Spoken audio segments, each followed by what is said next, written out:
Distraction is probably one of the best techniques out there, right? Lots of different ways to distract yourself. The most common, television, watching TV to fall asleep. Just so that everybody out there knows, my wife falls asleep with the television on every single night.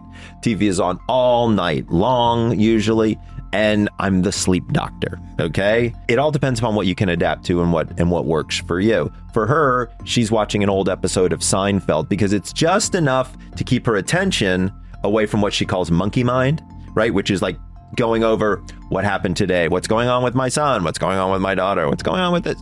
Those are things that you should think about or talk about earlier in the day. Number one, you're not going to solve the problem, right, as you're falling asleep. But here's the issue. It's the only time of day that you have any time to yourself usually.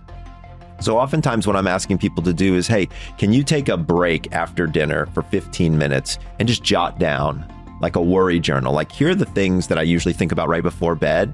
I'm going to come up with one little solution. It might not solve the problem. Like, okay, something's going on with my son. I might not solve the problem, but I'm going to write down, talk to Cooper at 10 o'clock tomorrow morning.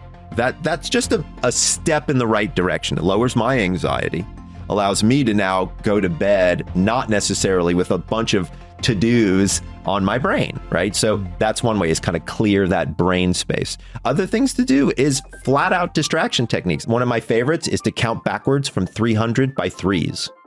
Try that for a second. Okay. 300, 297, 294, 291, 288, right? It's mathematically so complicated, you can't think of anything else, and it's so damn boring, you're out like a light. Okay? So like, those are the kind of things. Another one of my favorites, and this is one I talk about quite a bit in the book, is called 4-7-8 breathing. Right? Now, you've heard of this technique before. Andrew Weil, super smart dude, developed this for the Navy SEALs. We seem to be on a Navy SEAL kick, where it was to slow their heart rate down while they were shooting downrange. Lucky for us, it lowers your heart rate down so damn low that it helps you fall asleep. So it's very simple. Breathe in for a count of 4, hold for a count of 7, breathe out for a count of 8.